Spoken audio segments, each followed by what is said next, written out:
ကာလမတုတ်အနှစ်ချုပ်တရားဒေသနာတော်ဒီနေ့ညတပတ်တွင်ခန္ဓာကိုရွှေဘုန်းတော်သခင်ရှင်တော်မြတ်ဖရာ၏မဟာကရုဏာဂုဏ်ကိုအာယုပြုကာတိကျူဖွဲ့ဆိုအပ်သောဝန္ဒနာပနာမအာတိတဂါထာကိုရွတ်ဆိုပူဇော်ခြင်းဖြင့်စတင်ကြရအောင်ယောကပကောတိဟိပိယပမေယံကာလံကရောတောတိဒုက္ခရာနိ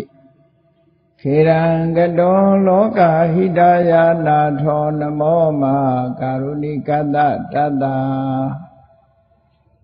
ယောနာထောဝိနိယမြာစွာတတ္တဝါဤချမ်းသာစီးပွားလိုလားတောင်းတဂုံပေါင်းခသဖြင့်နာထမြညာခြင်းရှင်တော်မြတ်ဖရာသည်ကပ္ပကောတိဟိပိဂရေကဘာအရေးအတွက်သင်္ချာတို့ဖြင့်တော်လဲအဘယ်မေယံရေအတွက်တိုင်းတာဖော်ပြခြင်းငါမစွမ်းနိုင်ပါသောကာလံလေးအသင်ချေသိနေကဘာရှိကြသောကာလပတ်လုံးလောကဟိတယတတ္တလောကဤအကျိုးစီးပွားအလို့ငါအတိဒုက္ခရာနိဥ္စာအသက်ချိန်လက်အင်္ဂါမေတ္တာကြီးမာသမိတာနှင့်တထာဇနီစွန့်ញင်းကြီးဟုကျက်တိထဘွယ်ငါးသွဲအစုအလွန်ခဲရင်တော်မူတို့ကိုကရွန်တော်ဘုရားဖြစ်ရန်ဤတန်ကျိုးကုတ်အထုတော်မူရသည်ဖြစ်၍ခေရန်လက်ချိန်မျက်လုံးအသက်ဆုံးရဲ့နှလုံးစိတ်ဝံကိုရောဤပင်မခြင်းတို့ကတောဘဝတဏ္ဍကျိန်ဖန်များစွာရောက်တော်မူခဲ့ရရှာလေသည်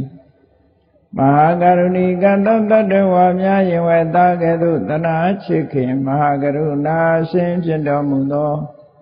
သာသနာတသဝိနည်းများစွာတတ္တဝါဤ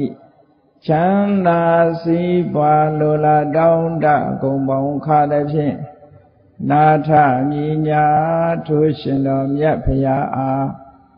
နမောယုတိပြောင်းပြော့မှန်ကိုလျော်၍ကရောယုကျိုးရှိခိုးခြင်းသည်အထုဘဝတုစင်စစ်မသွေဖြစ်ပါစေတည်း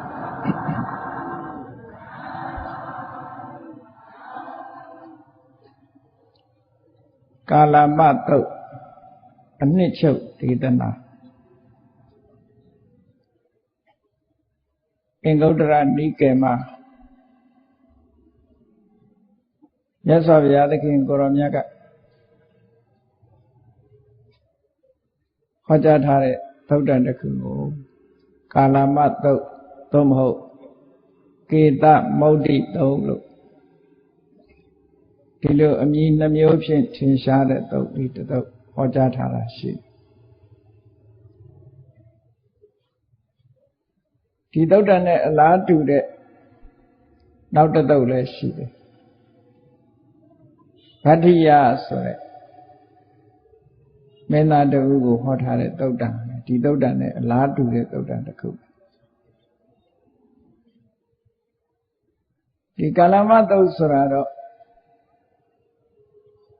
ဘုရားဘာသာကိုလေ့လာကြတဲ့နိုင်ငံသားတွေကစပြီးဒီသုတ္တန်ကိုအလေးကရုထားပြီးတော့ညှို့ဆိုလေးရှိကြတယ်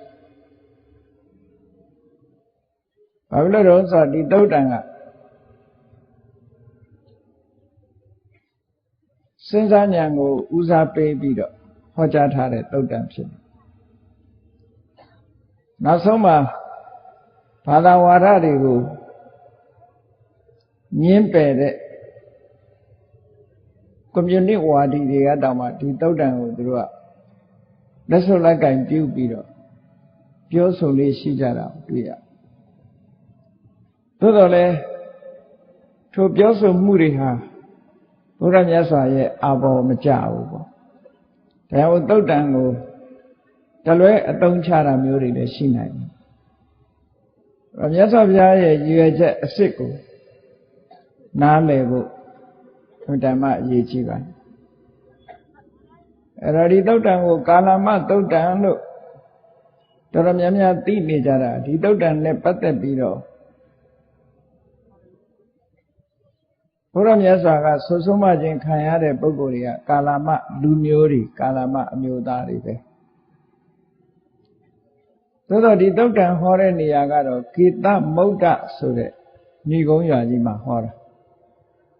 ဒီကာလမလူမျိုးတွေကကေသမုဒ္ဒဆိုတဲ့ဏိဂုံးရွာမှာနေကြတယ်အဲ့တော့ဏိဂုံးရွာနဲ့နာမည်နဲ့ပြောမယ်ဆိုရင်တော့ကေသမုဒ္ဒသုံးလို့ဒီလိုခေါ်သင့်တယ်ပေါ့ဣတိကသုံးပုံမှာသုတ်တန်တွေကိုအမည်ပေးတဲ့အခါမှာ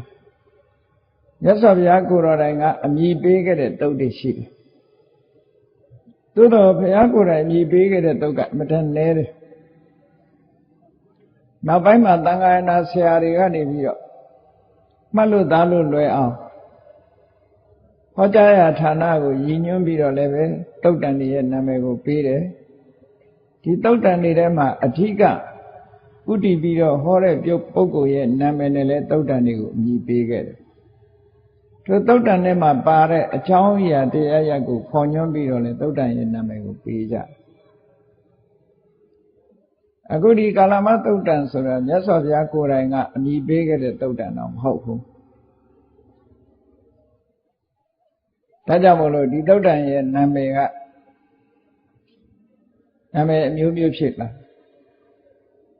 ဟောကြားတဲ့နေရာကိုကြည့်မယ်ဆိုရင်တော့ကေသမုဒ္ဒသုတ်ကေသမုဒ္ဒဆိုတဲ့စကားလုံးတောင်မှပဲတိဟိုမူအနေနဲ့ပြောမယ်ဆိုရင်ကေသပုဒ္ဒလို့ပြောအောင် different versions ဆိုမူမတူတာတွေရှိတယ်ကေသပုဒ္ဒလို့လည်းခေါ်တယ်ကေသမုဒ္ဒလို့လည်းခေါ်တယ်ဒါကတော့ဏိဂုံးရွာတရွာရဲ့နာမည်ဆိုတာကြတော့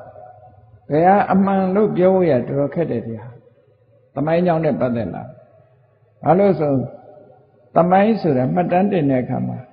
အမည်နာမကလည်းပဲရွေးရှားပြောင်းလဲသွားတာရှိတယ်လေရွေးရှားပြောင်းလဲဒီပြနေရာမကြည့်နဲ့ဒီနေ့မန္တလေးတောင်မှပဲအမည်နာမတွေရွေးရှားပြောင်းလဲနေတာရှိတာပဲတစ်ခေတ်နဲ့တစ်ခေတ်တစ်ချိန်နဲ့တစ်ချိန်မတူကြဘူးလေအမည်တွေကပြောင်းလဲနေတာ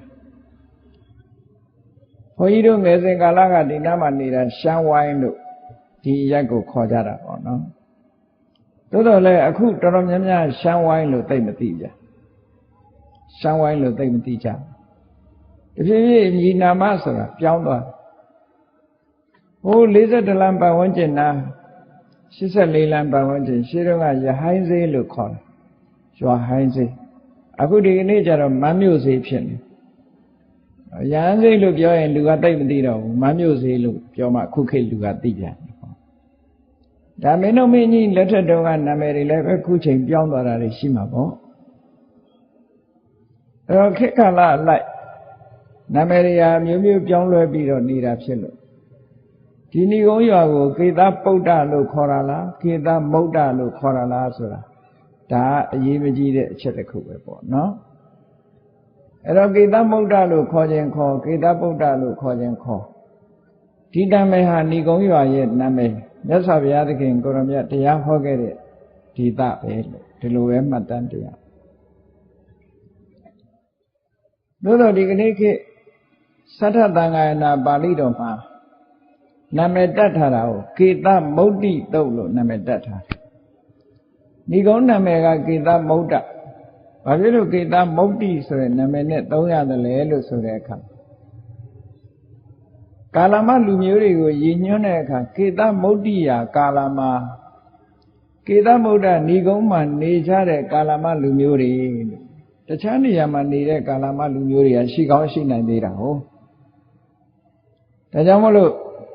အရင်ကတော့ဒီနေရာရှမ်းဝိုင်းဆိုတော့ရှမ်းနေနေတာဖြစ်လိမ့်မယ်ခုတော့ရှမ်းနေမရှိတော့ဘူးနဲ့တူတယ်ရှေးကတော့ယူရီးယားသေးဆိုလဲယူရီးယားတွေနေခဲ့တဲ့နေရာဖြစ်လောက်ဘုရင်တွေလက်ထက်ကအကွက်အစုချပြီးတော့ထားလေးရှိတာတဖြည်းဖြည်းယူရီးယားလည်းဗမာဖြစ်သွားရှမ်းကလည်းဗမာဖြစ်သွားဟိုတောင်မြို့အမရဗုဒ္ဓမှာဆိုလို့ရှိရင်လည်းကသဲတို့ဘာတို့ရှိသေးတာဒီမန္တလေးတောင်ကသဲဝင်းနေပါလိမ့်ရှိကသဲဆိုတာမဏိပူရီတွေကိုခေါ်တာပေါ့သူတို့ကလည်းတဖြည်းဖြည်းညားရနောက်လိုက်သွားပြီးတော့ဗမာတွေဖြစ်ကုန်တော့ကသဲဆိုတာကြောက်တော့ပြန်ဒီလိုပဲဖြစ်မှာပေါ့နော် သဘာဝတရားကြီးရဲ့ပြောင်းလဲမှုအဲ့ဒီမှာလဲကာလမလူမျိုးတွေကကေသမုဒ္ဒမှာနေတဲ့ကာလမလူမျိုးတွေကိုပါဠိစာပေနဲ့ကေသမုဒ္ဒိယကာလမကေသမုဒ္ဒဏီကုံရွာမှာနေကြတဲ့ကာလမအမျိုးသားတွေတို့အဲ့ဒီသုံးတဲ့စကားလုံးကိုကြည့်ပြီးကေသမုဒ္ဒိယသုတ်လို့နာမည်ပေးရကနေပြီးတော့ရဖြုတ်ပြီးတော့ကေသမုဒ္ဒိလို့ဒီလိုခေါ်လာတာဖြစ်တော့ဒါတွေကအမည်နာမဆိုတာတခါတည်းအကြောင်းတစ်ခုခုကိုဆွဲပြုပြီးတော့ပေးကြတာဒါကအဓိကမဟုတ်ဘူးကဲဒီသုတ်တံမှာမြတ်စွာဘုရားစီလာရောက်ပြီးတရားနာတဲ့ပုဂ္ဂိုလ်တွေကကာလမလူမျိုးတွေဟောကြားတဲ့ဒေသကကေသမုဒ္ဒဏီကုံလို့ဆိုတာဒါတော့သိရပြီပေါ့နော်မြတ်စွာဘုရားသခင်ကိုရောမြတ်ဟာကောသလတိုင်းကာတိနဲ့ကောသလနှစ်ခုထဲမှာကောသလတိုင်းထဲကိုဒေသစာရီကြွအနေနဲ့ရက်ကိုကြွချီတဲ့အခါမှာကေသမုဒ္ဒဆိုတဲ့ဏီကုံရွာကိုရောက်သွားဘုရားရောက်လာတယ်ဆိုရင်ပဲမြတ်စွာဘုရားရဲ့အမြဲတမ်းသရင်ကြီးတာဂုဏ်သရင်ကြီးတာဘုရားကိုဘုရားဘာသာဟုတ်သူရောမဟုတ်သူရောမြို့ရွာမှာရှိကြတဲ့ပုဂ္ဂိုလ်တွေကအုတ်အော်တောင်းလဲလာပြီးတော့တွေ့ကြနာမည်ကြီးပုဂ္ဂိုလ်ကြော်ကြားထင်ရှားတဲ့ဘာသာရေးခေါင်းဆောင်တဦးပေါ့မြတ်စွာဘုရားကြွလာတယ်ဆိုလို့ရှိရင်အဲ့ဒီခေတ်ကဒီလိုပဲဂုဏ်သရင်အမြဲတမ်းကြီးတော့လာရောက်ပြီးတော့မမြင်ဘူးလို့ကြည့်တဲ့လူလည်းပါလူမျိုးစုံပေါ့နော်ခဏခေတ်လိုပဲပေါ့ဒါကတော့မဆန်းဘူးထူးဆန်းပြီးတော့မမြင်ဘူးလို့နာမည်ကြီးတယ်ဆိုရင်လာကြည့်တယ်အဲ့ဒါလို့မြတ်စွာဘုရားကေသမုဒ္ဒဏီကုံရောက်လာတဲ့အခါကျတော့ကေသမုဒ္ဒရွာမှာအများစုဖြစ်တဲ့ကာလမလူမျိုးတွေဘုရားကိုလာပြီးတော့တွေးဆုံကြတယ်တွေးဆုံတဲ့အခါမှာအလုံးဟာဘုရားဘာသာဝင်နေကြီးမဟုတ်ဘူးဘုရားကိုကြည်ညိုတဲ့ပုဂ္ဂိုလ်တွေကြီးမဟုတ်ဘူးလာရောက်ပြီးတော့တွေးကြတဲ့အခါမှာဘုရားကိုကြည်ညိုရင်းဆွဲရှိတဲ့ပုဂ္ဂိုလ်တွေကတော့ဘုရားရှိရောက်တဲ့အခါမှာအယုသေဥညွတ်လို့ရှ िख ိုးဝါချပြီးတော့ဘုရားဟောမဲ့မြတ်စွာဘုရားပြောမဲ့စကားဟောကြားမဲ့တရားကိုနားဆွင့်ပြီးတော့ထိုင်နေကြမြတ်စွာဘုရားကြွလာရင်တော့တရားဟောမှာပဲဟောတဲ့တရားကိုတို့နာခွင့်ရအောင်ဆိုပြီးတော့လာတဲ့ပုဂ္ဂိုလ်တွေကတဆူးရှိအဲ့ဒီပုဂ္ဂိုလ်တွေကတယုတတိရှ िख ိုးဝါချပြီးတော့မြတ်စွာဘုရားရှိမှနေကြထိုင်နေကြနောက်တစုကတော့ပုဂ္ဂိုလ်တစုကတော့ဘာတော့ဆိုမြတ်စွာဘုရားလာပြီးသူတို့ကတော့လူယဉ်ကျေးတွေပေါ့ကိုယ်စီရောက်လာတဲ့ဧည့်သည်တယောက်ကိုလာရောက်တွေ့ဆုံနှုတ်ဆက်တဲ့သဘောပဲကျမ်းမာကြောင်းချမ်းသာကြောင်းဘယ်ကကြွလာတယ်လဲခီးရောပန်းသလားစသဖြင့်ပေါ့လေယဉ်ကျေးသိမ်မွေးတဲ့လောကဖြူဟာသဘောမျိုးပြူငါမြတ်စွာဘုရားကိုလာပြီးတော့နှုတ်ဆက်ကြတွေ့ဆုံနှုတ်ဆက်ကြတဲ့ပုဂ္ဂိုလ်ကတူအဲ့ဒီပုဂ္ဂိုလ်တွေကဘုရားကိုဝှချတာမဟုတ်ဘူးသူကလာရောက်ပြီးတော့မြတ်စွာဘုရားကိုတွေ့ဆုံတဲ့ပုဂ္ဂိုလ်ကတစုရှိနောက်တစုကတော့ဘာလို့တလဲလို့ဆိုလို့ရှိရင်မြတ်စွာဘုရားစီကိုလာပြီးတော့လက်အုပ်ကလေးခြီးပြီးတော့ထိုင်းနေတယ်ရှ िख ိုးဝှချတာမလုပ်ဘူးသူကလက်အုပ်တော့ခြီးထားကြအဲ့ဒီပုဂ္ဂိုလ်တွေကဘယ်လိုပုဂ္ဂိုလ်တွေတုံးဆိုဘာသာရေးမှာညီတိဘာသာရဲ့လို့ဟုတ်တိပတ္တိမကိုးပဲတဲ့ပုဂ္ဂိုလ်မျိုးတွေဈာနေသမားတွေလို့ပြော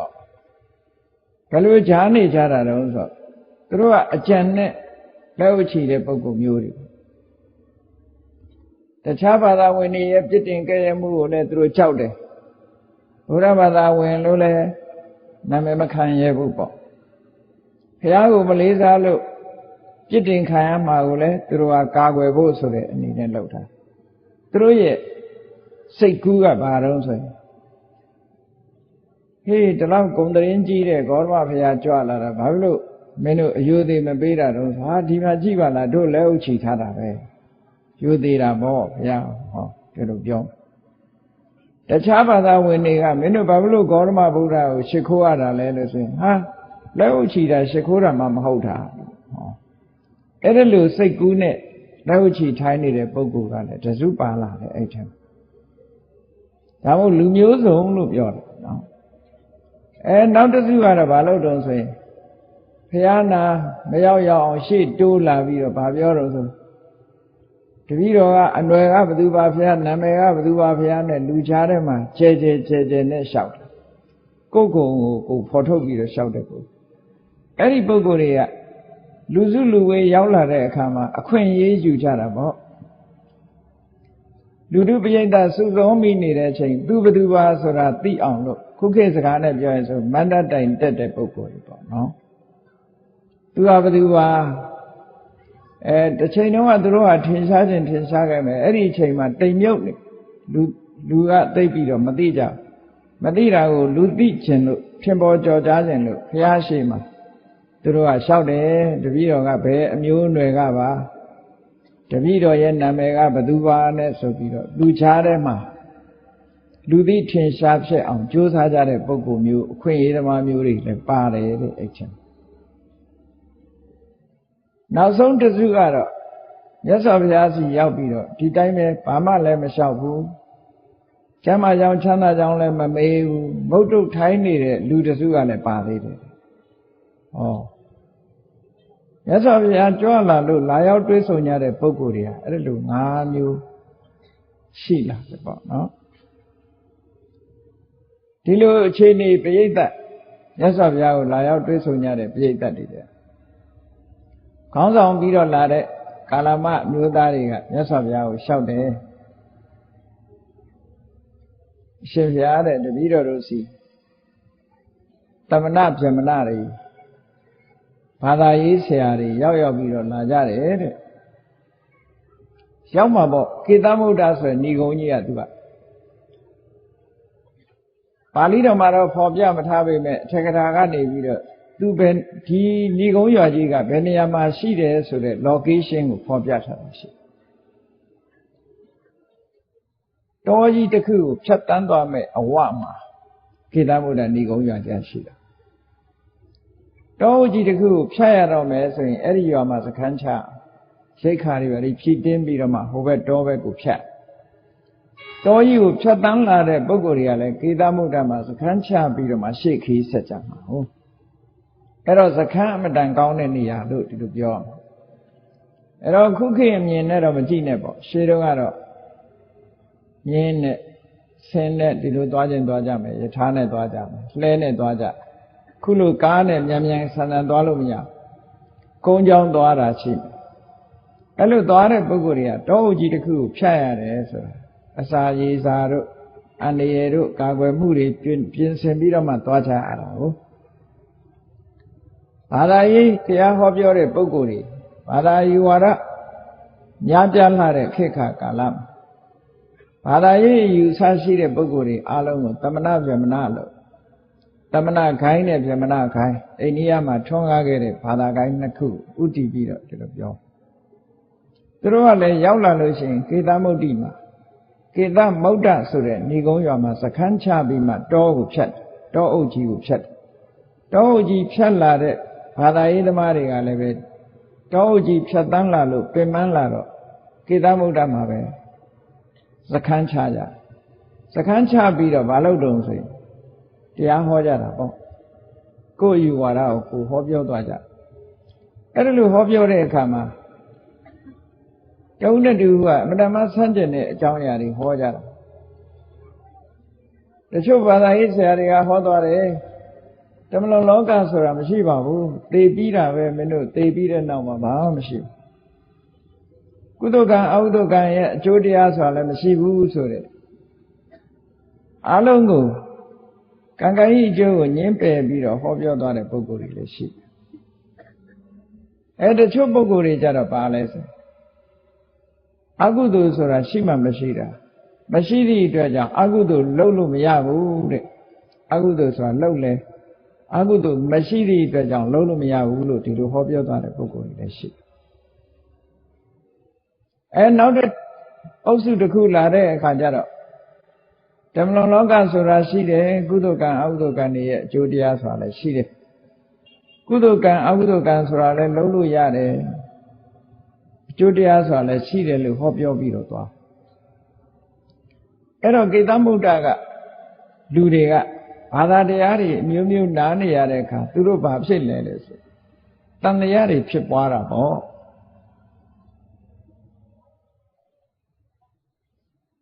အယူဝါဒချင်းမတူတဲ့ပုဂ္ဂိုလ်တွေကဟိုကတစ်မျိုးပြောသွားဒီကတစ်မျိုးပြောသွားဆိုတော့ဖြစ်တတ်တယ်ဒါကဒီပြမပြောနဲ့တခါတည်းဒီဗုဒ္ဓရဲ့တရားတော်ကိုဟောတာသိပင်လေတပားကတစ်မျိုးဟောသွားရင်နောက်တစ်မျိုးကတပားတစ်မျိုးဟောလို့ရှိရင်တန်တရားဖြစ်ကြတာရှိသေးတာပဲလေသူတို့ကြတော့လုံးဝဆန့်ကျင်တဲ့အယူဝါဒတွေကိုဟောပြောသွားတာအဲ့တော့ကိတ္တမုဒ္ဒမှာနေကြတဲ့ကာလမအမျိုးသားတွေကမြတ်စွာဘုရားနဲ့တွေ့တဲ့အခါမှာလျှောက်တယ်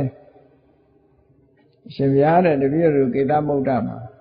သမဏဗေမဏတွေရောက်လာကြတယ်ဗျာတဲ့လာသမျှကိုတော်တွေဟာကိုယ်ဝါဒကောင်းကြောင်းပြောပြီးသူ့ဝါဒသူများဝါဒကိုရှုတ်ချပြီးပြောဆိုသွားကြတာအားကြီးပဲနောက်တစ်စုလာပြန်လဲဒီလိုပဲကိုယ်ဝါဒအကောင်းပြောကိုယ်ဟာအမှန်ပြောပြီးသူများဟာကိုရှုတ်ချပြစ်ပယ်ပြီးတော့သွားကြတယ်တဲ့အဲ့တော့တပည့်တော်တို့မှာဘယ်သူမှားလို့ဘယ်သူမှန်တယ်ဆိုတာတပည့်တော်တို့မဝေခွဲနိုင်ဘူးဗျာတဲ့တန်တရားတွေဖြစ်တယ်ပေါ့ဟာသူတို့ဓာတိတုတ်တံစဖြစ်ပေါ်လာခြင်းအကြောင်းတရားဘုရားစီရောက်တဲ့အခါဒီလိုဟောပြောကြလျှောက်ကြတာသူတို့ဒီနေရာမှာဒီမြတ်စွာဘုရားရဲ့ technique ပေါ့ဒီဟောပြောမှုမှာမြတ်စွာဘုရားအလွန်လိမ္မာကျွမ်းကျင်ပုဂ္ဂိုလ်ရဲ့အနေအထားကိုကြည့်အခုဒီပုဂ္ဂိုလ်တွေကကာလမဆိုတဲ့လူမျိုးတွေတန်တရားဖြစ်နေတဲ့လူတွေအဲ့ဒီမှာမြတ်စွာဘုရားကအကယ်၍သာမင်းတို့သူတို့ပြောတာတခုမှမမှန်ဘူးငါပြောတာမှတ်ကြလို့ပြောလို့ရှိရင်တန်တရားတွေပိုးဖြစ်သွားမှာသိကြတယ်နော်လာပြန်ပြီခောရမဗုဒ္ဓကလည်းသူ့ဟာပဲမှန်တယ်ကျန်တာတွေမှားလို့ပြောတော့ပြန်ပြီဆိုဒီလိုပဲဖြစ်ကြရင်တန်တရားရှင်းရင်မှမဟုတ်ဘူးအဲ့တော့မြတ်စွာဘုရားရဲ့ technology က technique ကအမှန်တမ်းကောင်းတယ်ကောင်းတဲ့အခါကျတော့မြတ်စွာဘုရားကဘာပြောလိုက်တယ်ဆိုတော့ဒါအလွန်မှတ်သားစရာကောင်းတယ်တခုအေးဟုတ်တာပေါ့တဲ့မင်းတို့ကတန်တရားဖြစ်တိုက်တဲ့နေရာဖြစ်တာပေါ့တဲ့ဘယ်သူမှားတယ်ဘယ်သူမှန်တယ်ဆိုတာသိဖို့ခက်တာပဲတဲ့ဟိုကတစ်မျိုးပြောဒီကတစ်မျိုးပြောဆိုမင်းတို့တန်တရားဖြစ်တိုက်ပါတယ်တဲ့ဖြစ်တိုက်တဲ့နေရာဖြစ်တာပဲတဲ့ဟောဒီလိုပြောလိုက်တော့ကျေနပ်သွားတာပေါ့သူတို့ဟုတ်တယ်တန်တရားဖြစ်တိုက်တဲ့နေရာတန်တရားဖြစ်ကြတာပဲဆိုပြီးအဲ့ဒီတန်တရားပျောက်ဖို့ကိုယ်ပိုင်ဉာဏ်နဲ့ဆုံးဖြတ်နိုင်အောင်မြတ်စွာဘုရားကတန်တင်ဆုံးမသွားတာဒီတုတ်တာအဲ့တော့ကိုယ်တိုင်ကဘုရားဘာသာဝင်ဖြစ်နေလင်းကစားတခါတရံတန်တရားဖြစ်เสียလေးတွေကျုံးလာလို့ရှင်ကြည့်မြတ်စွာဘုရားရဲ့ဒီတုတ်တန်အဆုံးအမအမတမတန်မို့ရှိကိုယ်ဘဝရဲ့ခိုင်လိုင်းအဖြစ်အသုံးချလို့ရနော်မြတ်စွာဘုရားကပြောရမယ်ဆိုရင်လက်တွေ့သမားဒီရှေးအကြောင်းတရားတွေကိုလည်းမပယ်ဘူးပစ္စုပန်အကြောင်းတရားကိုလည်းလက်ခံအကြောင်းကိုတစ်ခုတည်းလို့မယူဆဘူးအစစ်မှန်ကိုသိထားတဲ့ပုဂ္ဂိုလ်ဖြစ်သည့်အတွက်ကြောင့်အကြောင်းဖြစ်တဲ့လို့ရှိရင်အတိတ်ကဟာပဲဖြစ်ဖြစ်ပစ္စုပန်ဟာပဲဖြစ်ဖြစ်တချို့ကြတော့အတိတ်အကြောင်းအရာတွေကိုညှင်းပယ်ပြီးတော့ပစ္စုပန်အကြောင်းတစ်မျိုးတည်းလက်ခံတယ်တချို့ကြတော့ပစ္စုပန်အကြောင်းကိုညှင်းပယ်ပြီးတော့အတိတ်အကြောင်းတစ်မျိုးတည်းပဲလက်ခံတယ်ဆိုတော့ဘယ်မှန်မလဲအဲ့ဒါကြတော့မြတ်စွာဘုရားကအဲ့ဒါလို့မဟုတ်ဘူးအတိတ်အကြောင်းဆိုတာလေဖြစ်တဲ့အကြောင်းကိုလက်ခံပစ္စုပန်အကြောင်းကိုလည်းထည့်သွင်းပြီးတော့စဉ်းစားပြီးတော့ပြောဆိုပါစို့ဥပမာတစ်ခုမှာအေးမိလို့နှာစီးတာကိုကန့်ညောင်ကနှာစီးရတယ်လို့ပြောရင်မှန်မလားသို့တော့ကံတော့မပါဘူးလားလို့ဆိုတော့ကံဆိုတာအမတန်မှအဝေးကြီးကံရှိလို့လူဖြစ်လာတယ်လူဖြစ်တော့အေးပတ်တဲ့နေရာရောက်လာတော့အေးပတ်တာအဲ့တော့အေးမိတယ်ဆိုတာပစ္စုပန်အကြောင်းကအဓိကမဖြစ်ဘူးလားအဲ့ဒါလို့မြတ်စွာဘုရားကဒီအတိတ်အကြောင်းတစ်ခုတည်းကိုမပြောပစ္စုပန်လက်တွေ့ကိုယ်တိုင်မြင်ရတဲ့အကြောင်းတရားတွေကိုလည်းလက်ခံထိသွင်းစဉ်းစားရတယ်ပေါ့ တခုတည်းကိုမပြောအောင်ဒါကြောင့်မို့အကြောင်းတရားဆိုတာအမျိုးမျိုးရှိများစွာသောအကြောင်းတရားတွေကိုနားလည်မယ်ဆိုလို့ရှိရင်လူဘဝမှာကိုယ်ဘဝရပ်တည်ဖို့ရအတွက်ကိုယ်သွားရမယ်လျှောက်လန်းရမယ်လမ်းခရီးဟာအမြဲတမ်းဖြောင့်တန်းတယ်ပေါ့ဒါကြောင့်မို့ကာလမအမျိုးသားတွေကိုမြတ်စွာဘုရားကဟုတ်တာပေါ့မင်းတို့တန်တရားဖြစ်ဖို့အမြဲတမ်းကောင်းတာပဲ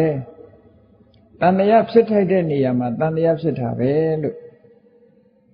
ဒီလိုပြောလိုက်ပြီးတော့မြတ်စွာဘုရားကသူတို့စဉ်းစားဖို့အချက်တွေပြောပြအဲ့တော့ဘုရားကပြောတဲ့အခါတန်တရားဖြစ်နေတဲ့လူတွေကိုစဉ်းစားဖို့အားပေးတယ်အင်အားတစ်ခုပေးတယ်တန်တရားဖြစ်နေတယ်ဆိုတဲ့လူကရှေ့ကိုမဆက်ပြီးမစဉ်းစားနိုင်ဘူးစဉ်းစားရင်ပင်ပန်းတယ်အဲ့ဒါကိုဝိသိကိစ္စလို့ခေါ်တယ်ဒါကြောင့်မို့ဝိသိကိစ္စဆိုတဲ့စကားလုံးကဝိသိနန္တတကိစ္စဝိသိနန္တဆိုတာစူးစမ်းလိုက်တာနဲ့ကိစ္စပင်ပန်းသွားတယ်ရှေ့မတိုးနိုင်နော်ကိုဉာဏ်မမီလို့ရှိရင်ဒီလိုတစ်ခုစဉ်းစားရင်ခေါင်းရှုပ်လာအဲ့ဒါဝိသိကိစ္စဒါမို့ဝိသိကိစ္စရဲ့အဓိပ္ပာယ်ကိုဖွင့်ဆိုတဲ့အခါမှာဝိသိနန္တတကိစ္စဝိသိကိစ္စတော့ဝိသိနန္တောကိစ္စဝိသိကိစ္စလို့ဒီလိုဖွင့်စဉ်းစားလိုက်လေခေါင်းရှုပ်လေစိတ်ပင်ပန်းလေဆိုတဲ့အချက်အဲ့ဒါကြောင့်မို့မြတ်စွာဘုရားက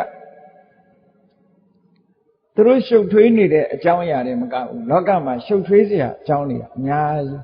ဘာသာတွေမကဘူးလူဆိုတာသူ့အကြိုက်ကိုယ်အကြိုက်အမျိုးစုံရှိတယ်အမျိုးစုံရှိတယ်အဲ့ဒီအမျိုးစုံတွေကိုခြုံငုံသုံးသပ်ပြီးတော့မြတ်စွာဘုရားဒီတုတ်တံမှာအချက်30ကိုထုတ်ပြဧထတုံမေကာလမှာဒီစကားကမင်းတို့ဘာမှတူဝေးမနေကြနဲ့လာကြငါပြောမယ်ဟောဒီအဓိပ္ပာယ်မျိုးပြောတာနော်ဧထတုံမေကာလမှာလာကြမင်းတို့တူဝေးမနေနဲ့ကိုယ့်အကိုစဉ်းစားအောင်ကြည့်မြတ်စွာဘုရားထုတ်ပြတဲ့အချက်တွေကဘာတွေတုံးလို့ဆိုနံပါတ်1ကမာအနုတ္တဝေနာတရားရောက်ကမင်းတို့လာပြောတာအနုတ္တဝဆိုတာအနုဆိုတာတဆင့်တဝဆိုတာကြားတာသို့မဟုတ်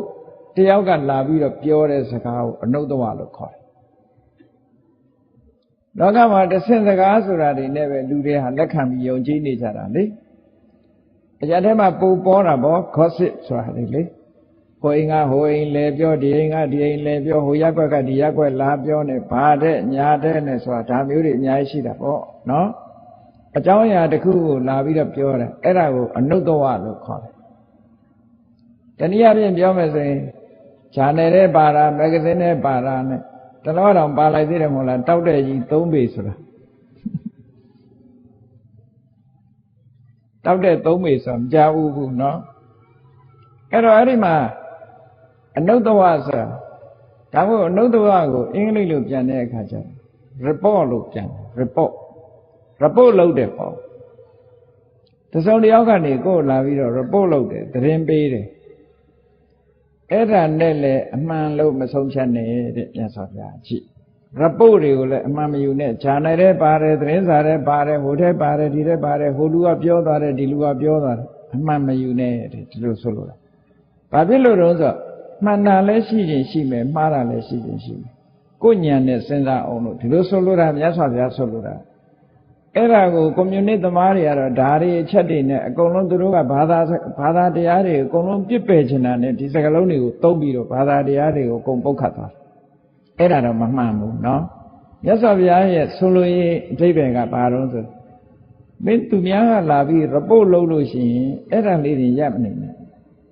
ကိုယ့်အကိုဟုတ်တယ်မဟုတ်ဘူးဖြစ်နိုင်တယ်မဖြစ်နိုင်ဘူးကိုယ်ပိုင်ဉာဏ်ကိုအသုံးချအောင်လို့ပြောတယ်ဘလောက်ခေါင်းလောကလူတွေကလွယ်လွယ်နဲ့ယုံတတ်တယ်လေအောက်ကအစီရင်ခံစာတက်လာတယ်ဆိုလို့ရှိရင်လက်ခံလိုက်တာဟုတ်လားမဟုတ်လားဆိုတာစဉ်းစားရအောင်အစီရင်ခံစာဆိုတာအကုန်လုံးမှတ်နိုင်ပါမလားမမှန်နိုင်ဘူးဟိုလူကလာပြောလဲမှန်တာမဟုတ်ဒီလူကလာပြောလဲမှန်တာမှမဟုတ်တာဒီပြင်အစီရင်ခံစာမပြောနဲ့ကိုယ့်အိမ်ကိုမိသားစုတွေပဲကြည့်သမီးကလာပြောသားကလာပြောဟိုလူကလာပြောဒီလူကလာပြောအမှန်ကြီးအောင်းမိမနေနဲ့ အမေမသိစေနဲ့အဖေမသိစေနဲ့အများကြီးပဲမရှိဘူးလားအမေမသိနဲ့အမေမသိစေနဲ့အဖေမသိစေနဲ့ဆိုဒီကတော့ဟုတ်မှတ်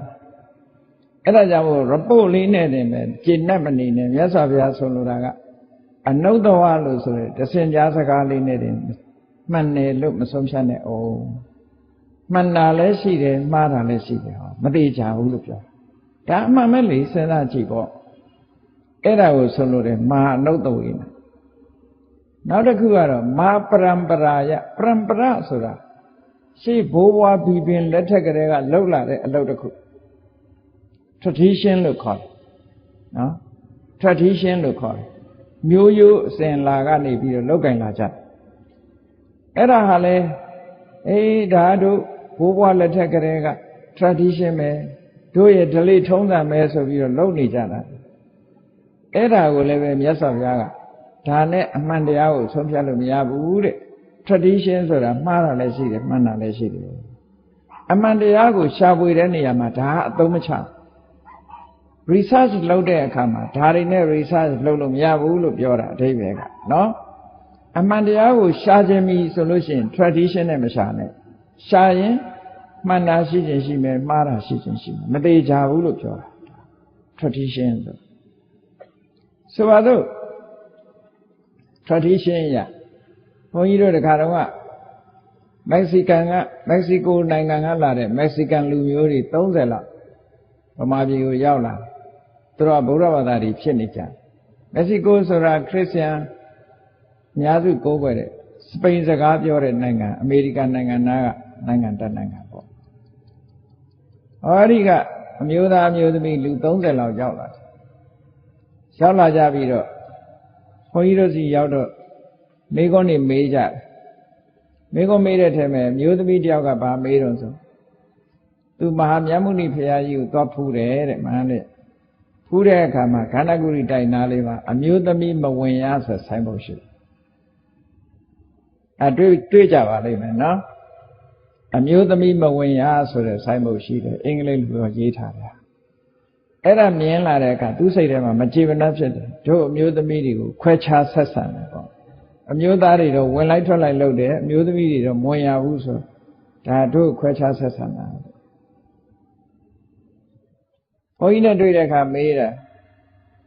အဲ့ဒါလို့စာတန်းတွေ့တယ်တဲ့ဒါဗုဒ္ဓဘာသာလားတဲ့ဘုရားဟောတဲ့တရားလားတဲ့သူကမေးတယ်မေးတော့ဘုန်းကြီးက this is not a Buddhism ဒါဗုဒ္ဓရဲ့ဝါဒမဟုတ်ပါဘူးလို့ this is a tradition တို့မြန်မာလူမျိုးတွေရဲ့ရှေးအစဉ်လာရလက်ခံကျင့်သုံးလာတဲ့ထုံတန်းစင်လာတစ်ခုသာဖြစ်ပါတယ်ဗုဒ္ဓဘာသာနဲ့မဆိုင်ပါဘူးလို့ဒီလိုပြောအဲ့ဒါကြတော့ကျင့်တတ်တယ်သူတို့ tradition ဆိုတာသူတို့လည်းရှိတယ်ကိုယ်လည်းရှိတယ် tradition ဆိုတာအမှန်တရားလို့ပြောတာမဟုတ်ဘူးဓလေ့ထုံတန်းစင်လာရလိုက်နာရတာတွေရှိတယ်လေမှန်လို့လိုက်နာတာမဟုတ်ဘူးမှားသည်ဖြစ်စေမှန်သည်ဖြစ်စေထုံတန်းစင်လာမှုလုပ်နေကြဒါအမှန်တရားကိုရှာတဲ့နေရာမှာအဓိကမဟုတ်ဘူးဒါကြောင့်မြတ်စွာဘုရားဒီနေရာမှာကြည့် tradition နဲ့လည်းအမှန်တရားကိုမရှာနဲ့တဲ့ tradition ဆိုတာမှန်တာရှိတယ်ခုနကအမျိုးသမီးမဝင်ရဆိုရင်ဝင်အကုသိုလ်ဖြစ်တယ်ဆိုရင်ဒါမှားတယ်ဘယ်လိုလုပ်ဝင်ရင်အကုသိုလ်ဖြစ်မလဲနော်သို့တော့အမျိုးသမီးမဝင်ရဆိုတာမြန်မာလူမျိုးတွေရဲ့ tradition အနေနဲ့အမျိုးသမီးတွေမဝင်ဖို့ဆိုတာဒါလူမျိုးရဲ့ tradition tradition ဆိုသူတို့နားလဲတယ်ဟိုကြိုက်ထီးရိုးကလည်းပဲကြည့်နေဖះဘော်ကူးတဲ့တရားလေးရှိတယ်မဟုတ်လားအမျိုးသမီးမကူးရဆိုမျိုးသမီးကူးရင်မိုးကြိုးပြစ်တယ်တို့မုံတိုင်းထန်တယ်တို့ဘာလို့ပြောကြတယ်တခါတော့နိုင်ငံသားမျိုးသမီးတယောက်ကယောက်ျားလို့ဝုတ်ပြီးတော့ကူးသွားတာမိုးကြိုးကလည်းမပြစ်လိုက်ဘူးအဲ့မှာမုံတိုင်းကလည်းမကြလိုက်ဘူးမသိလိုက်ဘူးနဲ့တူပါတယ်မျက်စိလဲသွားတယ်နဲ့တူ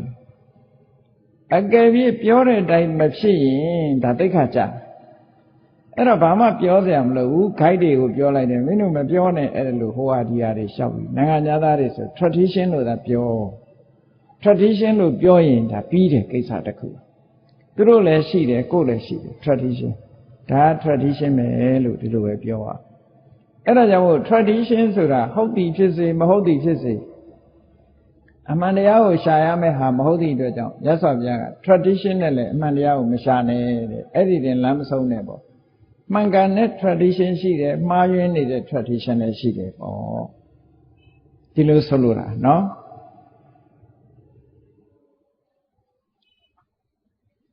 အဲ့ဒါကိုမာပရံပရာယလို့ပြောအမှန်တမ်းဒီသုတ်တန်ကဘဝအတွက် guideline ပေးတဲ့နေရာမှာအမှန်တမ်းကောင်းတယ်သို့တော့ပုံပြက်ပန်းပြက်အထိပ္ပယ်မယူဆတတ်လို့ရှိရင်တလွဲရောက်ကုန်တတ်တယ်ပေါ့အကုန်ပယ်ဖို့မြတ်စွာဘုရားပြောတာမဟုတ်ဘူးအခုကြည့် report နဲ့အမှန်တရားကိုမရှာနဲ့ဆိုတာ report ဆိုတာဘာဖြစ်လို့မရှာတာမှန်တာလည်းရှိတယ်မှားတာလည်းရှိတယ်ဟောမသိကြဘူး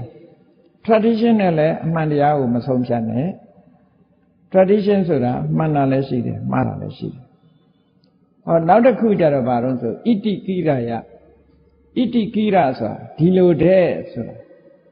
တယောက်ကလာပြောလို့ရှိရင်ဘာဖြစ်တဲ့ညာဖြစ်တဲ့ဘို့လိုပြောတဲ့ဒီလိုပြောတဲ့လောကမှာဒီတဲ့တွေအများကြီးရှိတာ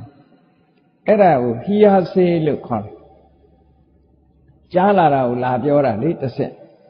ကြားလာတဲ့အတိုင်းလာပြောတော့သူကလည်းတစ်ဆင့်ကြားပဲသူကိုယ်တိုင်မြင်တာမဟုတ်ဘူးဘာဖြစ်တဲ့ညာဖြစ်တဲ့နဲ့လာပြောတယ်ပေါ့နော်အဲ့ဒီဟီယာစေတွေအဲ့ဒီဣတိကိရဆိုတာအချက်နဲ့လည်းပဲအမှန်တရားကိုမဆုံးဖြတ်လိမ့်နဲ့တဲ့အမှန်တရားကိုဆုံးဖြတ်ရင်အမှန်တရားမရနိုင်ဘူးဒီလိုဆိုလိုတာနော်ဒါလည်းအမှန်တရားဆုံးဖြတ်ရမယ်အကြောင်းတစ်ခုမဟုတ်ဘူးတဲ့မှန်တာလည်းရှိမယ်မှားတာလည်းရှိမယ်နောက်တစ်ခုကဘာလို့ဆိုမဟာပိဋကတံပဒါနေနပိဋကဆိုတာဒီဖရာပိဋကကိုပြောတာမဟုတ်ဘူးပိဋကဆိုတဲ့စကားလုံးကသင်ယူရတဲ့ကျမ်းစာကိုပိဋကလို့ပြောတာပိဋကတံပဒါနေနစာထဲမှာပါတယ်ဆိုတာနဲ့လည်းအမှန်တရားကိုမဆုံးဖြတ်နဲ့ဒီလိုပြောတာနော်အဲ့ဒါကိုဒီစကားလုံးကိုယူသုံးပြီးတော့ပိဋကသုံးပုံဝါစကားတွေပယ်ကျင်တဲ့လူတွေကဒီစကားလုံးကိုယူသုံးပြီးတော့ရှောက်ပြောအဓိပ္ပာယ်မရှိဘူးအဲ့ဒါကိုဆိုလိုတာမဟုတ်ဘူးစာထဲပါတယ်ဆိုရုံနဲ့မှမယ်သတင်းစာထဲပါတယ်ဂျာနယ်ထဲပါတယ်ဘယ်စာအုပ်ကရေးထားတယ်ဘယ်တရားစာအုပ်ထဲပါတယ်ဘယ်သူစာအုပ်ထဲပါစာအုပ်ထဲပါတယ်ဆိုတာနဲ့အမှန်လို့ပြောလို့မရဘူးဒါတော့ဟုတ်တာပေါ့စာအုပ်ထဲလည်းအမှားရေးခြင်းရေးမှာပဲလေမှားခြင်းမှားတာဒါကြောင့်မလို့စာအုပ်ထဲမှာပါတယ်ဆိုတာနဲ့လည်းပဲအမှန်တရားကိုဆုံးဖြတ်လို့မရဘူးဒါသိတဲ့ဘာဝကြတာကိုယ်ပိုင်ဉာဏ်ကိုသုံးချဖို့မြတ်စွာဘုရားဟောနေတာနော်ဒီပိဋကသုံးပုံကိုပြောတာမဟုတ်ဘူးပိဋကတံပဒါနေနဆိုတာသင်ယူရတဲ့ကျမ်းစာမှန်သမျှကိုပိဋကဆိုတဲ့အဓိပ္ပာယ်နဲ့သုံးတာတချို့နိုင်ငံသားတွေဘာသာပြန်တာတော့ပိဋကကိုချင်းတောင်းလို့ဘာသာပြန်တာလည်းရှိတယ် basket ဆိုတဲ့စကားလုံးနဲ့သို့တော့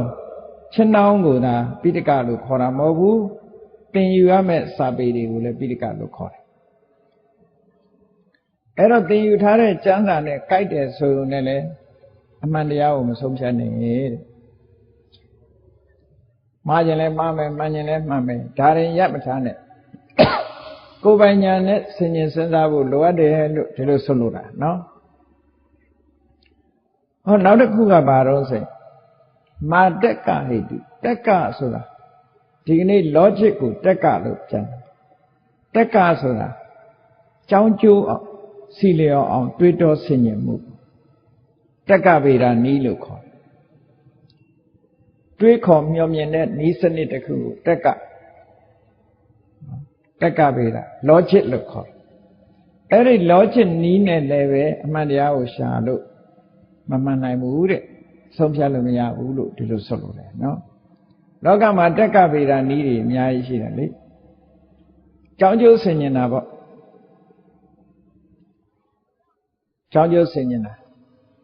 ကြောင်းကျိုးဆင်ញင်တဲ့ဤစနစ်တစ်ခုကဒီလိုဆိုလိုတာပေါ့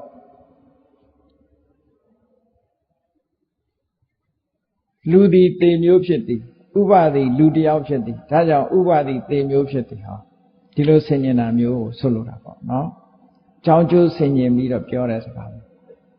တော့နေရာတကာတိုင်းမှာဒီဤစနစ်ကိုသုံးလို့ရှိရင်လည်းအမှန်တရားကိုရှာဖွေလို့ရမှာမဟုတ်ဘူးအသိဉာဏ်နဲ့ရှာဖွေမှသာလဲမှန်ကန်တဲ့တရားကိုသိနိုင်တယ်လို့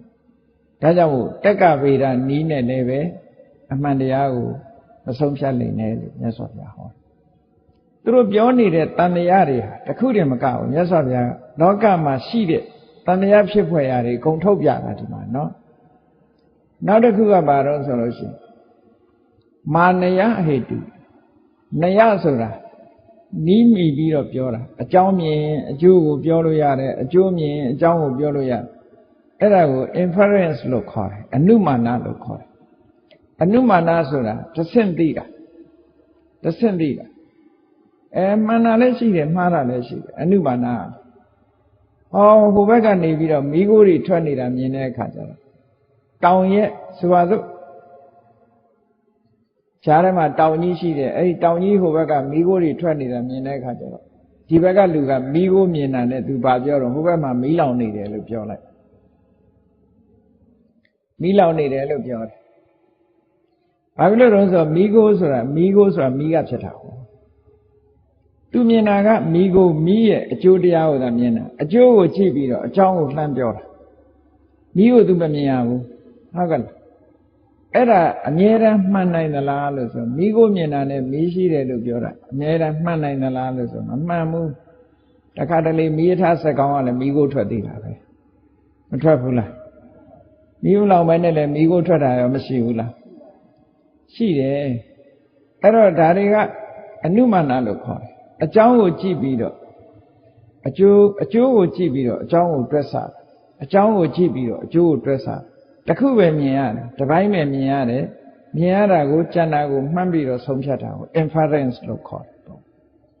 အနုမာနလို့ခေါ်တယ်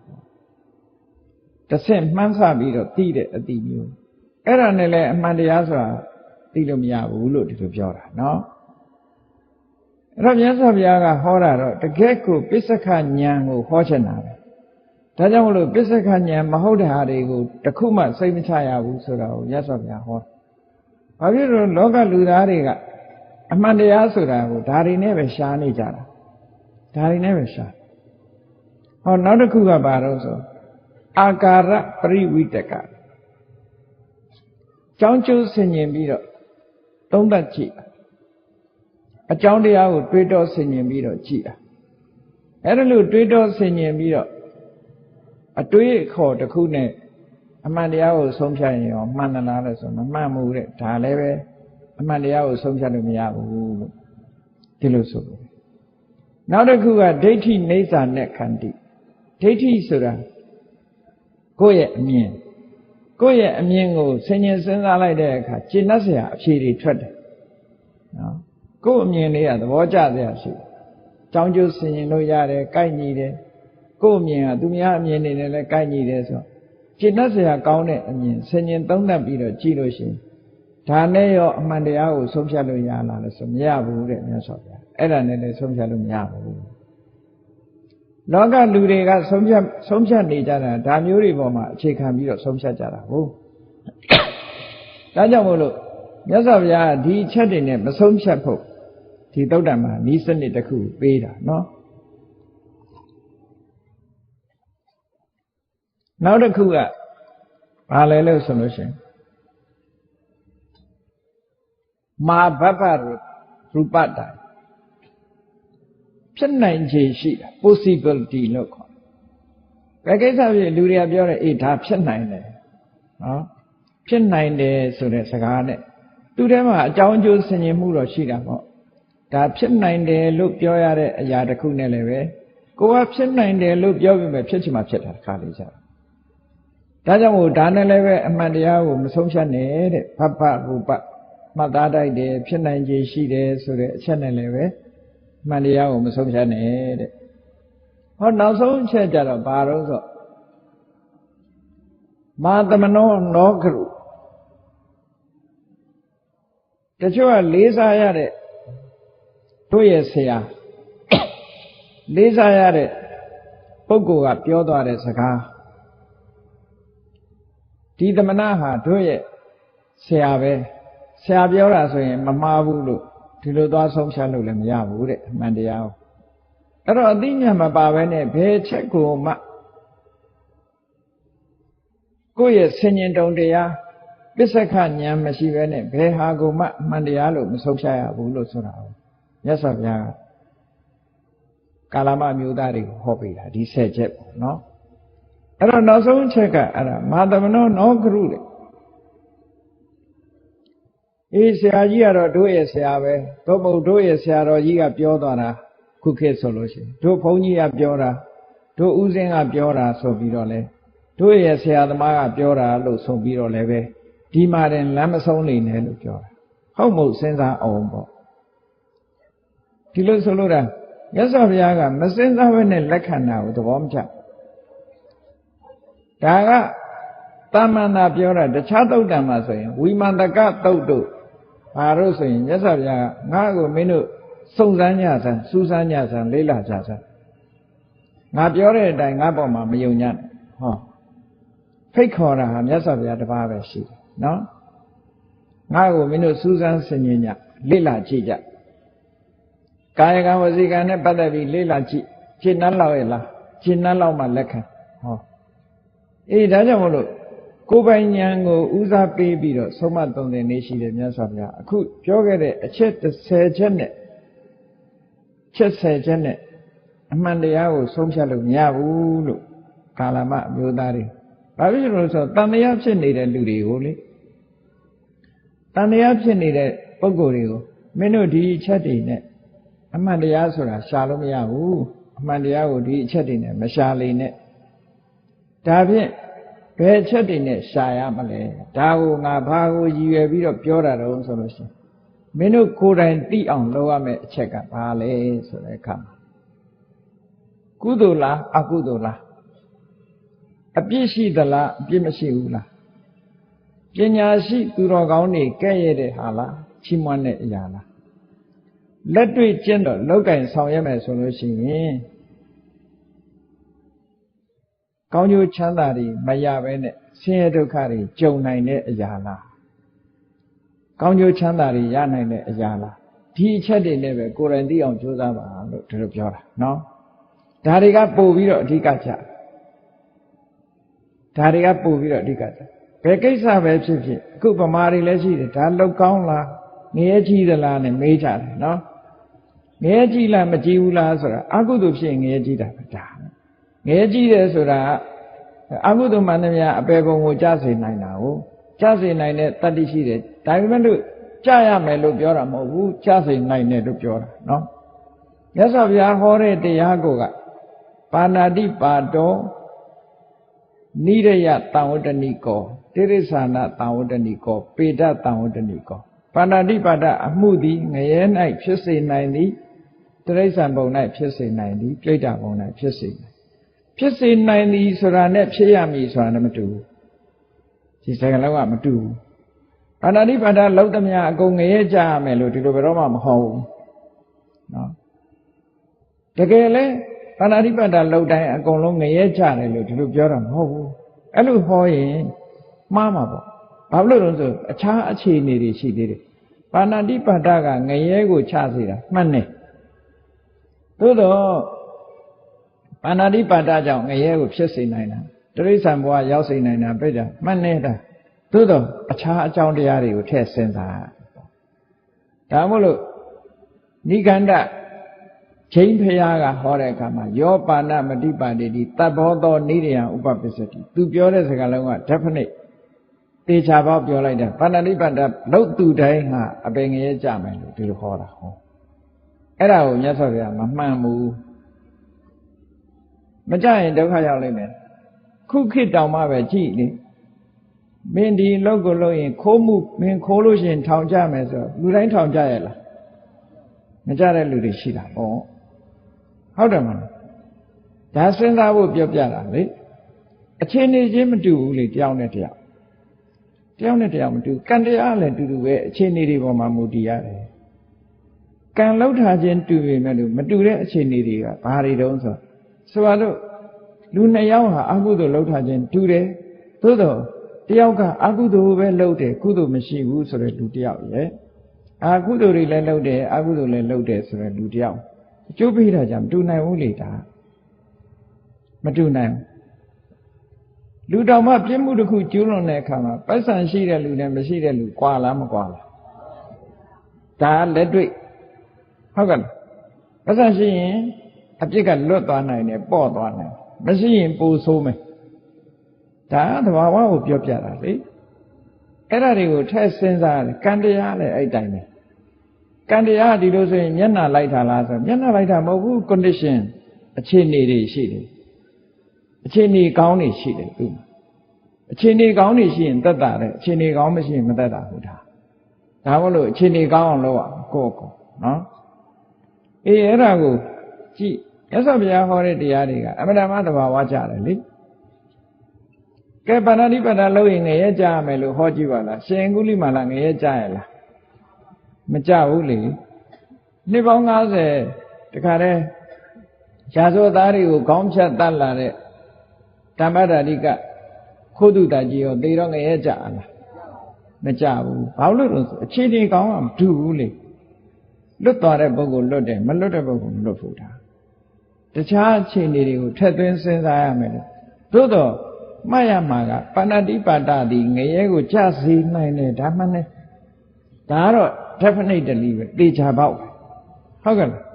ပါဏာတိပါဒအလောက်ကြောင့်ငနတ်ပြည်ရောက်တာတော့လုံးဝမရှိဘူးဒါမှန်အကုသိုလ်ဘယ်အကုသိုလ်မှကောင်းကျိုးမပေးဘူးဒါမှန်တယ်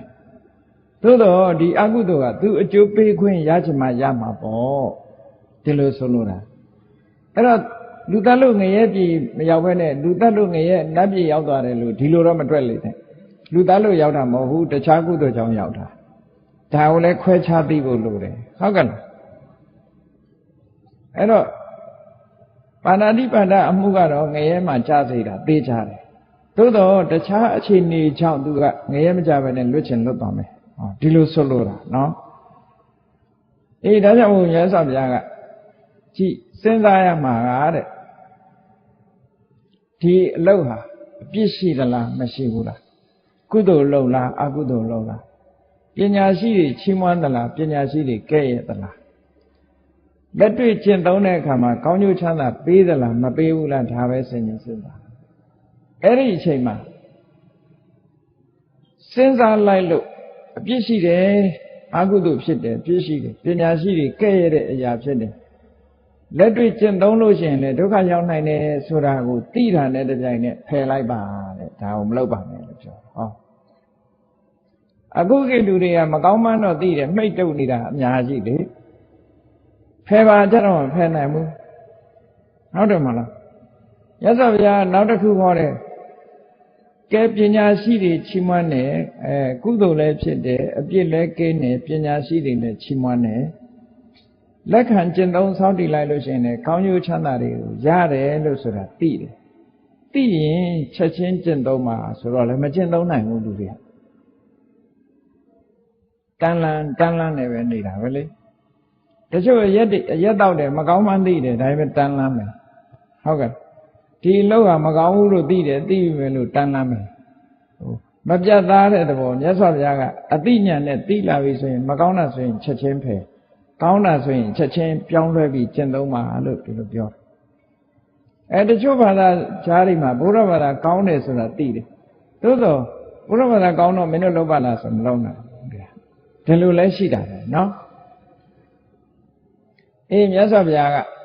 ဒီရဲရင်ပြတ်သားဖို့ကိုယ်ပိုင်ဉာဏ်နဲ့ဆုံးဖြတ်တတ်ဖို့သင်ပေးတာဒီတော့ကအဲ့တော့အရာရာဟာကိုယ်ပိုင်ဉာဏ်နဲ့ဆုံးဖြတ်တယ်ဆိုတဲ့နေရာမှာအဓိကအချက်ကဘာတော့ဆိုလက်တွေ့ကျင့်သုံးတဲ့အခါမှာကောင်းကျိုးကိုဖြစ်စေသလားမကောင်းကျိုးကိုဖြစ်စေသလားဒါအဓိကအကျဆုံးပဲဒီလိုဆိုလိုတာနော်အဲ့ဒီမှာမြတ်စွာဘုရားက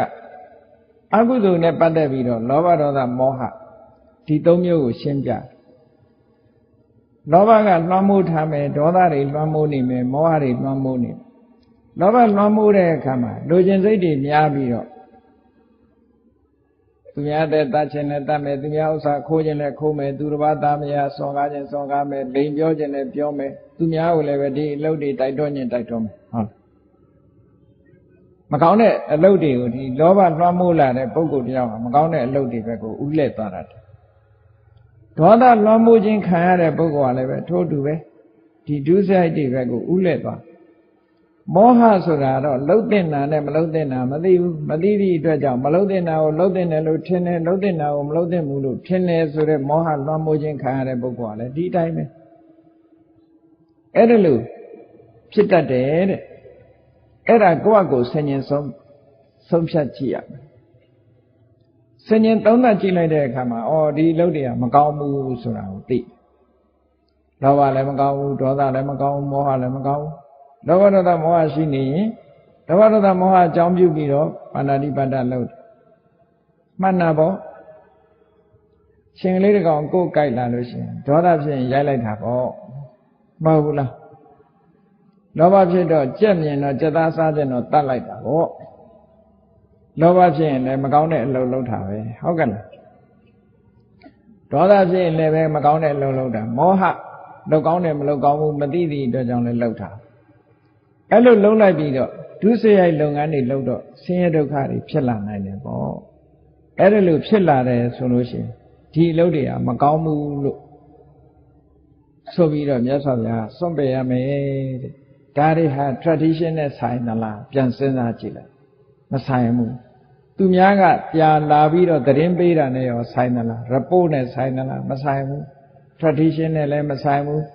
ဒီလိုတဲ့ဆိုတာဟီယာစေတွေနဲ့လည်းမဆိုင်ဘူးစာထဲမှာပါလို့ဆိုတာနဲ့လည်းမဆိုင်ဘူးဟုတ်ကဲ့လားအမှန်တမ်းလက်တွေ့ကျလက်တွေ့ကျင့်သုံးဖို့မြတ်စွာဘုရားဟောထို့တူပဲကုသိုလ်ဘက်ကကြည့်မယ်ဆိုရင်အလောဘအရောဓအမောဟအလောဘရှိလာရင်ဒါနကောင်းမှုတွေလုပ်တယ်အရောဓရှိလာလို့ရှိရင်မေတ္တာရှိလာလို့ရှိရင်လူမှုကူညီရေးတွေလုပ်တယ်အမောဟရှိလာလို့ရှိရင်အရာရာဆင်ញင်တိုင်းထွာပြီးလုပ်တယ်ပါဏာတိပါဒကရှောင်းတယ်အာရိဏရဏကာမိတုမိစ္ဆာစာရမုဒဝါရဒါတွေကရှောင်းတယ်သူများကိုလည်းမကောင်းတဲ့ဘက်မတိုက်တွန်းဘူးဆိုဟောဒုစရိုက်တွေကရှောင်းသည့်အတွက်ကြောင့်ပြစ်ကင်းတယ်ပညာရှိတွေကချီးမွမ်းတယ်ဩတော်လိုက်တာချီးမွမ်းကြတကယ်လဲကိုလှုပ်တဲ့အခါမှာအလောဘကိုအကြောင်းပြုတယ်အရောဓကိုအကြောင်းပြုတယ်အမောဟကိုအကြောင်းပြုပြီးဖြစ်ပေါ်လာတဲ့အခြေအနေတွေကအခြေအနေကောင်းတွေကြီးပဲဖြစ်ပေါ်လာဒီလိုအခြေအနေကောင်းတွေဖြစ်ပေါ်နေတာဟာခုနတုန်းကသူများကနေပြီးတော့အခြေအနေကောင်းတွေရှိတယ်လို့ပြောလို့လှုပ်တာလားကိုယ်တိုင်သိလို့လှုပ်တာလားကိုယ်တိုင်သိတာနော်ကိုယ်တိုင်သိတာ tradition မို့လှုပ်တာလားမဟုတ်ဘူးကိုယ်တိုင်သိတာဟောဒီလိုဆွလို့တာတက်ကနီးနဲ့စဉ်းစားပြီးတော့လှုပ်တာလား inference ဆိုတဲ့အနုမာနနဲ့တွေးခေါ်ပြီးလှုပ်တာလားဒါတွေလည်းမဟုတ်ဘူးအမှန်တရားဆိုတာကိုယ်ပိုင်ညာနဲ့ဆင်ញင်သုံးသပ်ပြီးတော့ဆုံးဖြတ်တာလို့ဒါကိုရည်ရွယ်ပြီးတော့ငါဘုရားဒီဆက်ချက်ကိုဟောပါတယ်လို့ဟောဘဝမှာဒီတိုင်းလိုက်နာနိုင်မယ်အကောင်းနဲ့အဆိုးအကြောင်းကျိုးဝေဖန်သုံးသပ်ပြီးတော့မကောင်းတာဆိုရင်စွန့်ကောင်းတာဆိုလက်ခံကျင့်သုံးဆိုရင်ဘဝမှာမပြည့်စုံဘူးလားပြည့်စုံတာပေါ့နော်ပြည့်စုံသွားပြီကဲပြည့်စုံသွားပြီဆိုတော့တဦးတယောက်အတွက်တော့ပြည့်စုံသွားပြီသို့တော့လူဆိုတာဟာကိုယ်တယောက်တည်းကောင်းလို့မရသေးဘူးလူဆိုတာ society နဲ့နေတာအပေါင်းနဲ့အသင်းနဲ့နေတာဆိုတော့အပေါင်းအသင်းနဲ့နေလို့ရှိရင်ဘယ်လိုနေရမလဲဆိုတာကိုမြတ်စွာဘုရားဆက်ဟောတယ်အဲ့ဒါကတော့ကြည့်လေအာလောဘအရောဓအမောဟလို့ဆိုတဲ့သဘာဝတရားတွေသူ့မှာရှိလာရင်သူကလောဘလည်းကင်းနေတယ်လောဘလည်းနည်းတယ်ဒေါသလည်းနည်းတယ်တွေ့ဝေမှုလည်းမရှိဘူးတတိတွေဉာဏ်တွေစဉ်းစားဉာဏ်တွေရှိလာတယ်ရှိလာသည့်အတွက်ကြောင့်သူစိတ်နေသဘောထားတွေဟာဘလို့မြင့်မြတ်လာတော့ဆိုအများရဲ့အကျိုးကိုလိုလားတယ်ဆိုတဲ့မေတ္တာစိတ်ဝင်လာဟော society မှာဆိုရင်မေတ္တာနဲ့နေတတ်လာကောင်းတဲ့ပဲရွေးချော်လိုက်တဲ့အခါကျအော်ငါရဲ့ငါပတ်ဝန်းကျင်ကလူတွေကောင်းကျိုးချမ်းသာတွေရကြပါစေအစဉ်ပြေကြပါစေချမ်းသာကြပါစေဟောဘေးကင်းကြပါစေရန်ကင်းကြပါစေဟောမေတ္တာစိတ်ထားတတ်လာကျိုးစီးပွားကိုလိုလားလားနှိမ့်ကြပြီးတော့ဆင်းရဲဒုက္ခရောက်နေအစဉ်မပြေတဲ့ပုဂ္ဂိုလ်တွေလည်းအစဉ်ပြေကြပါစေဟောကရုဏာထားတတ်တာအောင်မြင်ကြီးပွားသွားတဲ့ပုဂ္ဂိုလ်တွေပေါ်မှာလည်းခြေလားစီမဖြစ်ဘဲနဲ့အောင်မြင်မှုတွေဆက်လက်ရရှိကြပါစေမုဒိတာပွားနိုင်တာဒါတွေမကဘူးအလုံးပေါ်မှာလူဆိုတာကိုယ်ကံနဲ့ကိုယ်လာကြတာဖြစ်သောကြောင့်နော်ကိုယ်ကံနဲ့ကိုယ်လာတာဖြစ်သောကြောင့်တွေ့တာမှုဆိုတဲ့ရှုထောင့်ကနေမကြည့်ပဲနဲ့ကံတရားဆိုတဲ့ရှုထောင့်ကနေကြည့်ပြီးတော့လူတွေကိုကူညီဆောက်ရှောက်လာတတ်တယ်ဥပိ္ပခာတရားတွေဖြစ်ပေါ်လာတတ်တယ် အဲ့တော့ဥပိ္ပခာဆိုတာခရီးမဆိုင်ပဲနဲ့ပြစ်ထားတဲ့ဥပိ္ပခာမဟုတ်ဘူးစိတ်ဓာတ်အနေနဲ့တည်ငြိမ်တာအားလုံးဟာကိုယ်ကံနဲ့ကိုယ်လာတာကိုယ်သားသမီးပေါ်တော်မှာဥပိ္ပခာမထားနိုင်လို့ရှိရင်ကြည့်နေကိုယ်ကဖြစ်စေချင်တာကတစ်ခုသားသမီးကဖြစ်နေတာတစ်ခုဆိုဥပိ္ပခာမထားနိုင်ရင်ဘာဖြစ်လာတော့ဆိုရိုက်တယ်နှက်တယ်ဆုံးမတယ်အမျိုးစုံလို့တော့ကြာတော့ဒုက္ခရောက်ကုန်ဟုတ်ကဲ့ဥပိ္ပခာဆိုတာဘယ်လိုထားမလဲသူလည်းသူကံနဲ့လာတာငါလည်းငါကံကောင်းကျိုးချမ်းသာရအောင်ကိုကဥတည့်ပေးရမယ်လှုပ်ပေးရမယ်ဒါကိုတောင်လှုပ်ပေးတယ်သို့တော့လှုပ်ပေးတာကိုမရကောင်းလားဆိုပြီးတော့ဒေါသဖြစ်နေရင်ဒါဥပိ္ပခာမထားနိုင်တာဒီလိုဆိုလို့တာနော်အဲ့တော့ဥပိ္ပခာဆိုတာကံတရားပေါ်မှာဆင်ញင်သုံးသပ်ပြီးတော့စိတ်ကိုတည်ငြိမ်အောင်ထားနိုင်တဲ့အနေအထားမျိုးစွန့်မရောက်အောင်ထားနိုင်တဲ့အနေအထားမျိုးမေတ္တာရဲ့ကရုဏာရဲ့မုဒိတာရဲ့ဥပိ္ပခာဒီလေးခုနဲ့နေလိုက်လို့ရှိရင်လူဆိုတာလည်း၄မျိုးရှိတာအလုံးပေါ်မှာခြုံငုံမဲ့ဆိုရင်မေတ္တာထားဒုက္ခရောက်နေတဲ့ပုဂ္ဂိုလ်တွေကြတော့မေတ္တာမဟုတ်ဘူးကရုဏာထားအောင်မြင်ကြီးပွားနေတဲ့ပုဂ္ဂိုလ်တွေကြတော့မုဒိတာထားအလုံးကိုတစ်ခါခြုံငုံပြီးတော့ဒီတန်ရောစဉ်တွေ့ခြင်းတန်ရောစဉ်ဖြစ်ခြင်းဆိုတာမျိုးတွေမဖြစ်စေပဲနဲ့အလုံးဟာသူကံနဲ့သူလာကြတာဆိုတဲ့အတွေးခေါ်နဲ့ဥပိ္ပခာထားမေတ္တာကရုဏာမုဒိတာဥပိ္ပခာဆိုတဲ့ဒီတရားတွေတတ္တဝါတွေအလုံးပေါ်မှာထားနိုင်ပြီဆိုလို့ရှိရင်ကိုယ့်အတွက်လည်းလုံလောက်တယ်အလုံးပတ်ဝန်းကျင်အတွက်လည်းလုံလောက်ပါတယ်ဆိုလိုတာကလောဘဒေါသမောဟတွေဖယ်ရှားပြီးတော့အလောဘအရောဓအမောဟတွေနဲ့ဥစည်းပြီးတော့လှုပ်ဆောင်သွားပြီလို့ဆိုလို့ရှိရင်ကိုယ်တကိုယ်ရေးတကာရအတွက်လုံလောက်လို့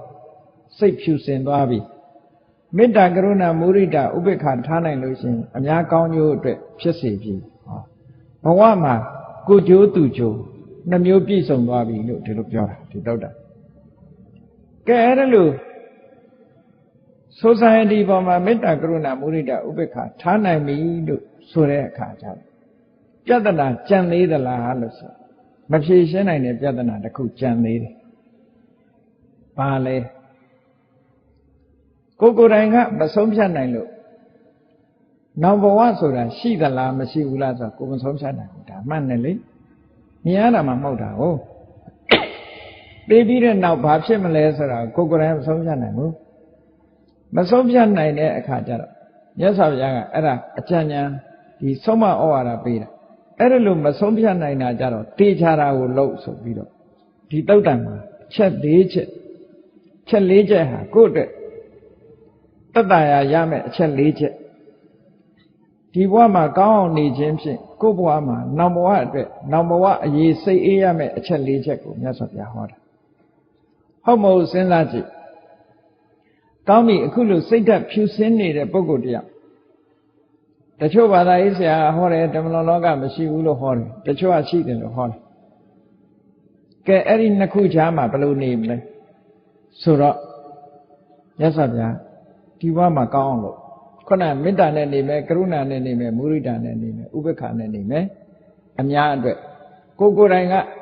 လောဘဒေါသမောဟအခြေခံတဲ့အကုသိုလ်တွေစွန့်ပယ်ပြီးတော့အလောဘအရောဓအမောဟအခြေခံတဲ့ကုသိုလ်တရားတွေပြည့်စုံအောင်လှုပ်ထားပြီးဆိုတဲ့ပုဂ္ဂိုလ်တရားကောင်းပြီ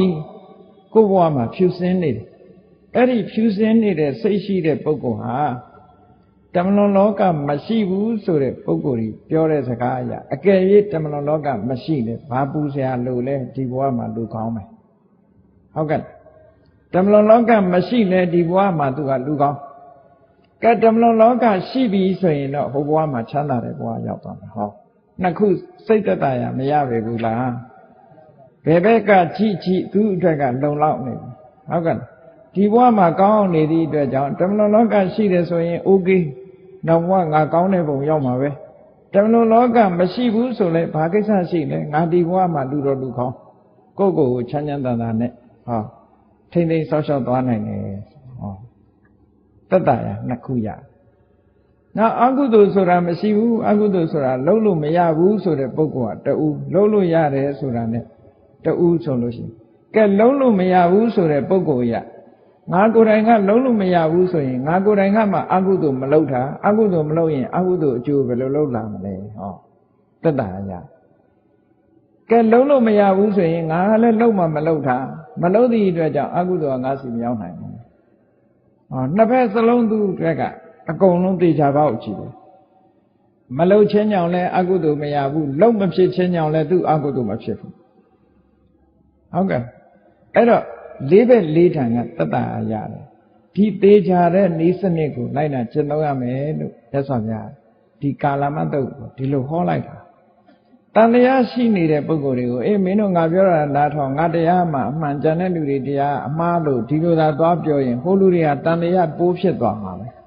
အိုးယဟန်ဂေါရမလည်းဒီပုတ်ထဲကဒီပဲပါပဲဆိုပြီးတော့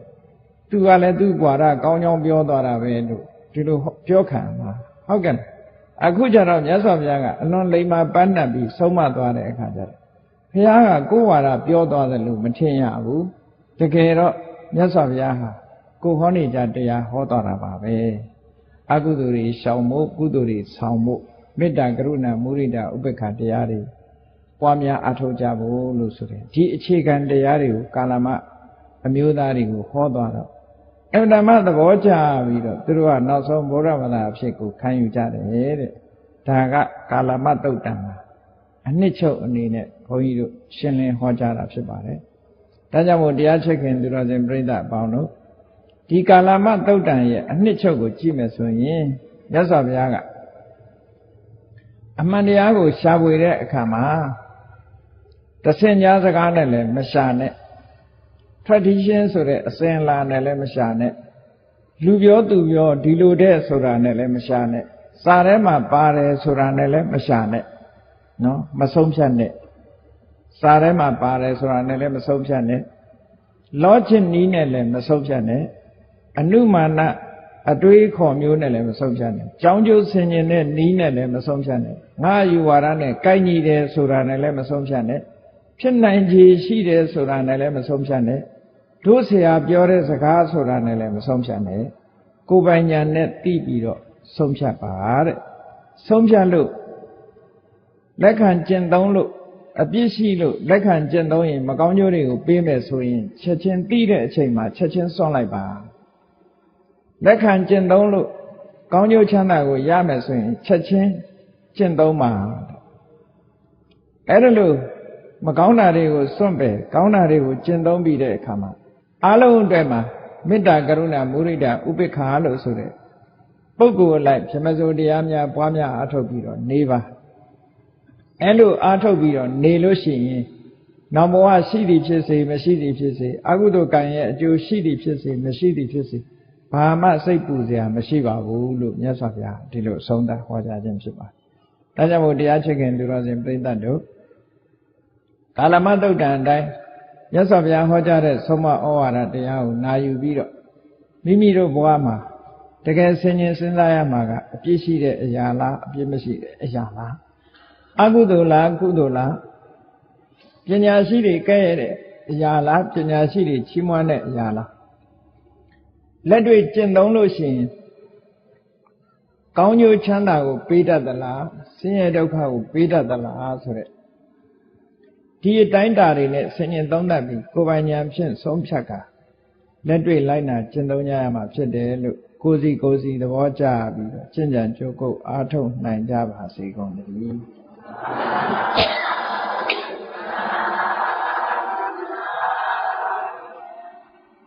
ကဲမေတ္တာပွားရအောင်တတ္တဝါများစွာပေးရန်ကွာချမ်းသာကြပါစေတတ္တဝါများစွာပေးရန်ကွာချမ်းသာကြပါစေမေတ္တာရေချမ်းသုံးငါဖြံငြိမ်းချမ်းကြပါစေမေတ္တာရေချမ်းသုံးငါဖြံငြိမ်းချမ်းကြပါစေသက်ရှိချမ်းသာစိတ်ချမ်းသာလူရဆန္ဒပြည့်ပါစေသက်ရှိချမ်းသာစိတ်ချမ်းသာလူရဆန္ဒပြည့်ပါစေ ဖုံလန္တာဒုက္ခပင်ကစားမေတ္တာပုံနေတုသင်္ကမာမနောသရတိတဗေတံပဝါယန္တုဒုက္ခန္တကမေတ္တာပုံနေတုသင်္ကမာစုပေါင်းဖို့အမေတ္တာတဟုရောင်ယူပါဝင်ငွေလာမင်းနှင့်ရောင်ကြီးဆက်ယုံပေါင်းဆောင်ရခြင်းကြောင့်တဗေတံကျွမ်းမဲ့ဥဒုံလုံးစုံများစွာတတ္တဝါတို့၏မနောတရသည်မြင်မြဖြူစင်အေးကြည်လင်းသည့်ရေစဉ်ပြည့်တင်းစိတ်နှလုံးဤဟူသောရေအိုင်ကြီးအတွင်း၌ဒုက္ခပင်ကသာစင်ထာဝရအေမြကြည်သာတာယာပွင့်လန်းချမ်းသာဒုက္ခဒီဟုသောကုမုဒ္ဒရာကြာပန်တို့သည်ဖုံးလန်းတဝန္တာရှင်မျိုးမုံလူလျက်ကြည်နူးဝဲကြုံဖူးပွင့်ကြကုန်သည်ဖြစ်၍ဒုက္ခနကလေအောင်လေတဲ့ရောရှက်ပင်ပြန်ပိတိတိဟုသောယနံတို့သည်ပဝါယန္တုကောင်းစွာမသွေကြိုင်နိုင်၍နေကြပါစေကုန်တည်း